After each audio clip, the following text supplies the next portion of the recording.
இது நார்மலான வழக்கமாக நடக்கிற கும்பமேளா கிடையாது. அது என்ன கும்பமேளாங்கிறது நான் சொல்கிறேன். இதற்காக 50,000 போலீஸை வந்து நிறுத்தி 10,000 ஏக்கராவை ஒதுக்கி அதில் 5,000 ஏக்கரை எக்ஸ்ட்ரா வந்து தனியாக கார் பார்க்கிங் மட்டுமே ஒதுக்கி இந்த 10,000 ஏக்கராவை செக்டாராக பிரித்து ஒவ்வொரு செக்டாருக்கும் இத்தனை ஹோட்டல், இத்தனை ஃபுட் கோர்ட்ஸு, அதில் விதமான அவர்கள் லோக்கல் உணவுகள், Marwari food, Gujarati food, north Indian food, அவர்களுடைய ஸ்பெஷல் தாலின்னு சொல்லி நிறைய வந்து வித்தியாசமான உணவுகள், ஸ்நாக்ஸு, நிறைய குடிநீர் வழங்கக்கூடிய ஆட்கள், ஹெல்ப்லைன்ஸு, மருத்துவர்கள், மருத்துவமனைகள், எமர்ஜென்சி பெட்ஸு, செவிலியர்கள், 2750 சிசிடிவி கேமரா சர்வேலன்ஸ் வந்து ஆர்டிஃபிஷியல் இன்டெலிஜென்ஸோட உதவியோட அதுவும் நிர்ணயிக்கப்பட்டு, அது போக ஆம்புலன்ஸு, ஃபயர் சர்வீஸ்ன்னு சொல்லி 360 ரயில்கள் உத்தரப்பிரதேசக்கு இயக்குறாங்க. ஏன்னா எல்லா பக்கம் உலகங்களும் வந்து மக்கள் குமிறாங்கன்னு சொல்லிட்டு 14 புதிய பாலங்கள் இதுக்கு முன்னாலே இத்தனை கூட்டம் வரும் அப்படிங்கிறத நினைச்சு கட்டப்பட்டு புதிய நகரமாக, பிரம்மாண்டமாக, ஒரு புனித நகரமாக அந்த பிரயாக்ராஜ் வந்து இன்னைக்கு வந்து நிர்ணயிச்சிருக்கு. இத்தனை கூட்ட மக்கள் வந்து, ஆனால் என்னன்னா அந்த உத்தரப்பிரதேசத்துடைய முதல்வர் யோகி ஆதித்யநாத் வந்து அதிகமாக கூட்டம் வந்திருக்கு. இந்த அளவுக்கு அவர் வந்து வருவாங்க அப்படின்னு நினைக்கல. ஏன்னா வெளிநாட்டிலேருந்து எல்லா பிரபலங்க வராங்க. உலகத்தில் மிகப்பெரிய பணக்காரர் ஆப்பிள் நிறுவனத்துடைய ஓனர் ஸ்டீவ் ஜாப் இருக்கார் இல்லையா, அவருடைய மனைவி லாரன் பாவல் ஜாப் வந்திருக்காங்க. கௌதம் அதானி அம்பானி குரூப்ல இருக்காங்க. அந்த கௌதம் அதானி வந்திருக்காங்க. அனுபம் கர் வந்திருக்காரு. சங்கர் மகாதேவன், சுதா மூர்த்தி, ராஜ்யசபா எம்பி இருக்கவங்க, மம்தா குல்கர்னி, கிரைஸ் மார்டின், ரெமோ டிசோசா, அந்த பாலிவுட்டோட கொரியோகிராஃபர் இவர்.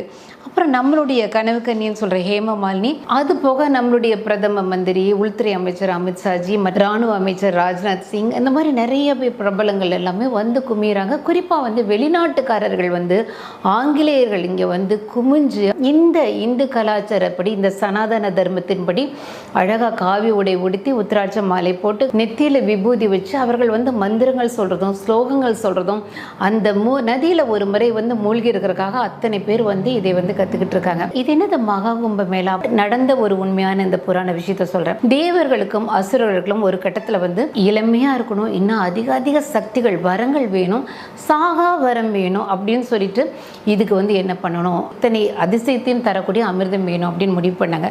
அப்படி இருக்கும்போது வந்து அவர்கள் பாட்கடலை வந்து கடைய ஆரம்பிக்கிறாங்க. அதாவது மேரு மலையை வந்து மத்தாக பயன்படுத்தி, வாசுகி பாம்பை கயிறாக பயன்படுத்தி, அந்த நேரத்தில் விஷ்ணு பகவான் ஆமையாக இருந்து இவர்களை தாங்கி இதை கடையிறாங்க. ஒரு பக்கத்தை அசுரர்கள்லாம் நிற்கிறாங்க, ஒரு பக்கம் தேவர்கள்லாம் நின்று கடையிறாங்க. பாம்பை கயிறாக பயன்படுத்தி பாட்கடலை கடையிறாங்க. இதில் வந்து அசுரர்கள் வந்து வலிமையானவர்கள், ஆனால் அந்த அளவுக்கு அறிவில்லை. ஏன்னா கிறிஸ்தவ மதத்தில் வந்து சாத்தான் அப்படின்னு சொல்லுவாங்க. அவர்கள் என்ன பண்ணுறாங்க, பாம்புடைய தலைப்பகுதியை வந்து பிடிச்சிருக்காங்க. அப்படி பிடிக்கக்கூடாது. பாம்புடைய வால் பகுதியை பிடிச்சிருக்கிறது அப்படிங்கிறது வந்து நம்மளுடைய தேவர்கள் பிடிச்சிருக்காங்க. அது என்ன மலையை மத்துங்கிறாங்க, கீழே ஒரு ஆமை போய் ஒரு மலையை தாங்குது, பாம்பை வச்சு ஒரு கயிறு மாதிரி கடையிறாங்க. இதெல்லாம் நம்புற மாதிரியா இருக்குது அப்படின்னு சொல்கிறவங்களுக்கு இது என்ன உள்ளர்த்தம், என்ன விஷம்ங்கிறது எதை குறிக்கிறது, அமிர்தம் அப்படிங்கிறது எதை குறிக்கிறதுங்களா, நான் நிச்சயமாக தனியாக ஒரு வீடியோவில் உங்களுக்கு சொல்கிறேன். கடையிறாங்க. இது ஒரு பெரிய ஒரு கஷ்டமான விஷயம். கடையும் போது ஒரு கட்டத்தில் ஆலகால விஷம், மிக கொடுமையான ஆலகால விஷம் தான், அதுதான் முதல்ல வெளிப்படுது. இந்த விஷம் அவ்வளோ டேஞ்சர், அதில் ஒரு துளி கூட பற்றக்கூடாது. அதான் சிவபெருமான் வந்து அதை அவருடைய தொண்டையிலே ஏந்தினார் அப்படின்னு. அதுக்கு பின்னால் வந்து அது திரும்பவும் தொடர்ந்து கடையிறாங்க. அதுக்கு பின்னால் கடைய அமிர்தம் வெளிப்படுது. அமிர்தம் வெளிப்பட்டு அந்த அமிர்தத்தை வந்து யார் வந்து எடுத்துகிட்டு போகிறது அப்படின்னு ஒரு பெரிய போராட்டத்துக்கு பின்னால் மகாவிஷ்ணு மோகினி வடிவத்தில் வந்து அந்த அமிர்தத்தை எடுத்துகிட்டு வான்வெளியில் பறந்து போகிறாரு. அசுரர்களுக்கு அந்த அமிர்தம் கிடைச்சிட்டா, அமிர்தத்தை சாப்பிட்டு நிறைய அவர்களுக்கு வந்து சக்தி அதிகமாச்சுன்னா மிகப்பெரிய டேஞ்சர் இந்த சமுதாயத்துக்கு நடந்துடும் சொல்லிட்டு அந்த அமிர்தத்தை தூக்கிட்டு படும்போது அந்த அமிர்தத்திலேருந்து சில துளிகள், 4 துளிகள் வந்து நம்ம பூமியில் 4 இடத்துல விழுகுது. ஒன்று உத்தரகாண்ட், இந்த இடத்துல இருக்கிற ஹரித்துவார், மகாராஷ்டிராவில் இருக்க நாசிக்ல சில துளிகள், மத்திய பிரதேசத்தில் இருக்க உஜ்ஜயினியில் சில துளிகள். பாருங்க, ஹரித்துவார், நாசிக், உஜ்ஜயினி. அப்புறம் இந்த முக்கியமான நம்ம உத்தரப்பிரதேசத்தில் இப்போ மகா கும்பமேளா நடக்குது இல்லையா, அதில் இருக்கக்கூடிய அந்த பிரயாகராஜ், அந்த இடத்துல சில துளிகள். அந்த 4 நகரங்களையும் புண்ணிய நகரமாக, புனித நகரமாக உருவெடுக்குது. இன்றைக்கி வந்து நம்ம எல்லா சாதுக்கள், தேவர்கள், தியானம் அதிகமாக பண்ணுறவங்க, யோகா அதிகமாக பண்ணுறவங்க, இறைவனை வந்து நேரடியாக தரிசிக்கணும்னு நினைக்கிறவங்க உஜ்ஜயினி, ஹரித்துவார், இந்த பிரயாகராஜ் பிரயாகராஜ் இந்த மாதிரி இடங்களுக்கு போவாங்க. அது போக இந்த ஹிமாலயா, கைலாஷ், ரிஷிகேஷ் இதுக்கு போகிறவங்களும் உண்டு. சரி, இதுக்கும் மகா கும்பமேளாக்கு என்ன சம்பந்தம் அப்படின்னு கேட்டிங்கன்னா, இந்த அமிர்த துளிகள் விழுந்த இடங்களில் வந்து ஒரு சில குறிப்பிட்ட நாளில், அதாவது சூரியனுக்கு நேர்கோட்டில் நவகிரகங்களில் சில சுபகிரகங்கள் நேர்கோட்டில் நிற்கிற நாட்களில் இந்த கும்பமேளா வந்து கொண்டாடப்படுது. கும்பமேளா வந்து 4 கும்பமேளாவாக பிரித்து நம்ம இந்துக்கள் வந்து கொண்டாடுறாங்க. அது என்னென்னா 6 வருஷத்துக்கு ஒரு முறை நடக்கக்கூடிய கும்பமேளா ஆர்த்து கும்பமேளா அப்படின்னு சொல்கிறாங்க. 12 வருஷத்துக்கு ஒரு முறை நடக்கக்கூடிய கும்பமேளா பூர்ண கும்பமேளா அப்படின்னு சொல்லுவாங்க. அதை பற்றி நீங்கள் நிறைய பேர் கேள்விப்பட்டிருக்காங்க. வருஷம் நடக்கக்கூடிய கும்பமேளா மக் கும்பமேளா அப்படின்னு சொல்கிறாங்க. சரி, இது என்ன கும்பமேளா? 12 வருஷத்துக்கு ஒரு முறை நடக்கக்கூடிய பூர்ண கும்பமேளா 12 தடவை நடந்தா 12 × 12 12 தடவை 12 பூர்ண கும்பமேளா நடந்தால் 144 வருஷம் 144 வருஷம் கழித்து வரக்கூடிய ஒரு கும்பமேளா, மிக சக்தி வாய்ந்த கும்பமேளா. இதுதான் மகா கும்பமேளா. இன்றைக்கி வந்து உத்தரப்பிரதேசம் இந்த பிரயாகராஜ், அதாவது பிரயாகராஜுங்கிறது முதல்ல அலகாபாத் அப்படின்னு சொல்லிட்டு இருந்தோம், அங்கே நடக்கிறது தான் இந்த கும்பமேளா. இது வந்து அதுலேயும் எந்த இடத்துல கொண்டாடினா 3 புனித நதிகள், அதாவது நதிகள் சங்கமிக்கக்கூடிய இடங்களில் வந்து இது கொண்டாடுறது தான் மிகப்பெரிய விசேஷம். அப்போ தான் அதோடைய ஒட்டுமொத்த சக்தியும் இறங்கக்கூடிய இடமாக அந்த இடம் இருக்குது. கங்கா, யமுனா, சரஸ்வதி 3 நதிகளும் சங்கமிக்கக்கூடிய அவ்வளோ ஒரு புனிதமான ஒரு புண்ணியமான இடத்துல அதுதான் நம்ம திரிவேணி சங்கமம் அப்படின்னு சொல்லி அந்த இடத்துல அங்கே இருக்குது பிரயாகராஜில். அந்த திரிவேணி சங்கமத்தில் மக்கள் எல்லாரும் வந்து கூடி இந்த கும்பமேளாவை கொண்டாடுறாங்க. அந்த இடத்துல முழு சக்தியும் இறங்கக்கூடிய நாள் 144 வருஷத்துக்கு ஒரு முறை உலகத்தில் நடக்குது. இறைவனுடைய அருள் பெற்றவங்க உத்தரப்பிரதேசம் போய் ஒரே ஒரு முறை டிப் எடுத்துட்டா நமக்குள்ள வந்து அவ்வளோ சக்திகள் கிடைக்கும். நம்ம இறைவன்கிட்ட சேர்றதுக்கான வழி சீக்கிரம் நமக்கு கிடைக்கும். பாவங்கள், முந்தைய பாவங்கள், நம்ம செய்த பாவங்கள், அதனால் நம்ம சுமக்கக்கூடிய துன்பங்கள், இது எல்லாமே ஒரு முறை டிப் எடுத்தா தொலைஞ்சு போயிடும். அதனால லட்சக்கணக்கான டெம்பரரி டென்ட்ஸ், தற்காலிகமான டென்ட்ஸ் வந்து அதில் போட்டிருக்காங்க. பெரிய பெரிய ஆட்கள், மிகப்பெரிய ஆட்கள்லாம் வந்து அந்த டென்ட்ல படுத்து கிடக்குறாங்க. இத்தனை 1000 டென்ட் இருக்கு, ஆனால் எனக்கு டென்ட்டும் கிடைக்கல, புக் ஆயிடுச்சுங்கிறவங்களுக்கு கம்பளி விரிச்சு எல்லாருக்கும் பெட்ஷீட்லாம் கொடுத்து அப்படி வரிசையாக படுக்க வச்சு எப்படியோ நான் படுத்து கிடந்து நான் அந்த டிப்பில் அந்த நதியில், அந்த புண்ணிய நதியில் இந்த 144 வருஷத்துக்கு ஒரு முறை வரதில் வந்து ஒரே ஒரு முறை போய் முழுங்கி எந்திரிச்சோன்னு சொல்லி மக்கள் போராடுறாங்க. இதில் வந்து இந்த கூடுகையில் வந்து எந்த விதமான வன்முறை இல்லை, எந்த விதமான மதம் மாற்றத்துக்கான முயற்சிகள், நீங்கள் வந்து எங்களுடைய மதத்தில் தான் மாறணும், அதுதான் வந்து இது மட்டுமே சொர்க்கத்துக்கு போகிற வழி அப்படிலாம் எந்த விதமான முயற்சிகளில் சனாதன தர்மத்தோடு வரக்கூடிய மக்களை நல்லா கவனிச்சா இது வரைக்கும் உலகத்தில் யாருமே இதை செய்யலை.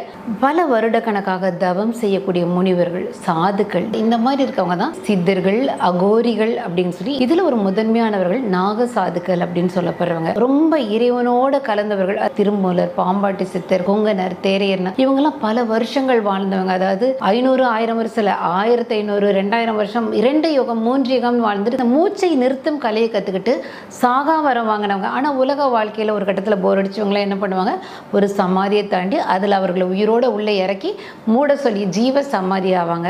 இதில் நிறைய பேர் ஐயோ இல்லை அது போய் இது போய் இதெல்லாம் கட்டுக்கதை, இதெல்லாம் கட் பண்ண அப்படின்னு சொல்லிட்டு நம்ம இந்து தர்மத்தை, சனாதன தர்மத்தை எவ்வளோக்கு எவ்வளோ அசிங்கப்படுத்த முடியும் அவ்வளோக்கு எவ்வளோ பண்ணுற வேலை நம்ம தமிழ்நாட்டில் மட்டும் நடக்குது. கந்த சஷ்டி கவசத்தை அசிங்கப்படுத்துறது, கோயில்கள் சிலைகள் எல்லாம் திருடுறது, வரலாற்றெல்லாம் முழுக்க மறைக்கிறது, ஓலைச்சுவடிகள் கல்வெட்டுகளில் நடந்த எல்லா நம்மளுடைய தமிழ் சரித்திரத்தை மறைச்சிட்டு புதுசாக வந்து இவர்கள் மனசுக்கு பிடிச்ச மாதிரி அவர்களுடைய வரலாறுலாம் எழுதி வைக்கிறதுன்னு சொல்லி முழுக்க முழுக்க சனாதன தர்மத்தை வந்து கேவலப்படுத்துகிற ஒரு விஷயமாக நம்ம தமிழகம் நடந்துட்டு இருக்கு. ஏன்னா தமிழ்நாட்டில் இருக்கிற இந்துக்கள் மட்டுமே ஒரு எப்பவுமே ஒரு ஆழ்ந்த நித்திரையில் இருக்கீங்க. எனக்கு யோகாவையும் தவத்தையும் தியானத்தையும் சொல்லிக் கொடுத்த மதம், இறைவனை அடைக்கிறதுக்கு முறையான வழியை சொல்லிக் கொடுத்த மதம். இதில் வந்து 7 சக்கரங்கள் நம்ம உடம்புல இருக்குது. அந்த சக்கரங்களை நம்ம எப்படி பண்ணணும், 3ஆம் கண் நமக்கு எங்கே இருக்குது, இறைவனோட கலக்கிறதுக்கு என்ன எளிதான வழி, இது இறைவனோட கடந்து ஏகப்பட்ட விஷயத்தை வந்து பூமிக்கு அறிமுகப்படுத்தினவங்களே நம்மளுடைய சனாதன தர்மத்தை பின்பற்றக்கூடிய இந்துக்கள்னு உங்களுக்கு தெரியும். அதனால தான் நான் சொல்வேன் 1000 பேர் 150 மாடி கட்டலாம், ஆனால் நம்மளுடைய தஞ்சை பிரகதீஸ்வரர் கோயிலும் மதுரை மீனாட்சி அம்மன் கோயிலும் ஒருத்தனும் கட்ட முடியாது. இப்போ இதில் கடைசி நாகசாதுக்கள் அப்படிங்கிறது வந்து ஒருத்தங்க இருக்காங்க. உலகம் வேண்டாம், உலக வாழ்க்கையை வெறுத்து இறைவனோடு கலந்து அந்த ஆனந்தத்தில் அந்த ஜோதியில் இந்த உலகத்தை இயக்கக்கூடிய நிறைய விஷயங்களை ஒரு இடத்துல உட்காந்து பண்ணுறாங்க. மலைகளிலும் குகைகளிலும் காடுகளிலும் வனாந்தரங்களிலும் மிருகங்கள் வந்து நடமாடக்கூடிய இடத்துல, பனி பொழியக்கூடிய இடத்துல அவங்க தைரியமாக எந்த மிருகங்களும் அவங்களை தீண்டாது, எந்த பனியும் அவங்களை தீண்டாது. அவர்கள் வந்து எங்கேயுமே மனிதர்களுக்கு தென்பட மாட்டாங்க. நாகசாதுக்களை நம்ம பார்க்க முடியாது. இவர்கள்லாம் வந்து பார்க்கறதுக்கு வந்து நம்ம இங்கே வந்துடும் அது என்ன இப்படி இருக்காங்க, எலும்பு மண்டையோடெல்லாம் போட்டுட்டு இருக்காங்க, உடம்பு முழுக்க சாம்பலை பூசிட்டு இருக்காங்க, இதெல்லாம் என்னன்னு பேசலாம். ஆனால் அவர்கள் அவ்வளோ சக்தி வாய்ந்தவர்கள்.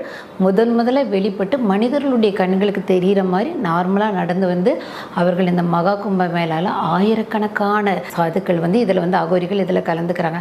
இவர்கள் எல்லாம் ஒரு சேர தரிசிக்கிறதுக்கு ஒரு பெரிய வாய்ப்பு. நிறைய நாகசாதுக்களை நேரடியாக பார்க்க முடியுது. இவர்கள் நம்மளோட கலந்து உடலில் வந்து எந்த உடையும் அணிய மாட்டாங்க. ஏன்னா அவங்க எல்லாம் முற்றும் திறந்தவர்கள். இறைவன் நம்மளை எப்படி படைச்ச ஆதாமி ஏவாலும் எப்படி பூமியில் விடும்போது இந்த ட்ரெஸ் போட்டுக்கோ கொஞ்சமாக போத்திக்கோ அப்படிலாம் சொல்லலை. நிர்வாணமாக படைத்து இந்த பூமியில் வந்து உலக விட்டார். இந்த நாகசாதுக்கள் தான் இந்த மகா கும்ப மேளாவை துவக்கி வைக்கிறவங்க. அவர்கள் வந்து பூஜை செய்து ஆசி வழங்கி துவக்கி வைத்த பின்னால தான் மற்ற மனிதர்கள் எல்லாமே இதில் வந்து கலந்துக்கிறாங்க. இந்த மகா கும்ப மேளா நடக்கிறப்போ அவர்கள் அதிகமாக வருவார்கள். மக்கள் இருக்கிற இடத்துல அவர்கள் அலைவார்கள். மக்கள் எல்லாம் அவர்களை பார்த்து காலில் விழுந்து அவங்ககிட்ட ஆசி வாங்கி அவர்களை பார்க்கறதுக்கு ஒரு தெய்வீக பாக்கியமாக இதை கருதி வந்து மக்கள் இவங்களெல்லாம் பார்க்குறாங்க.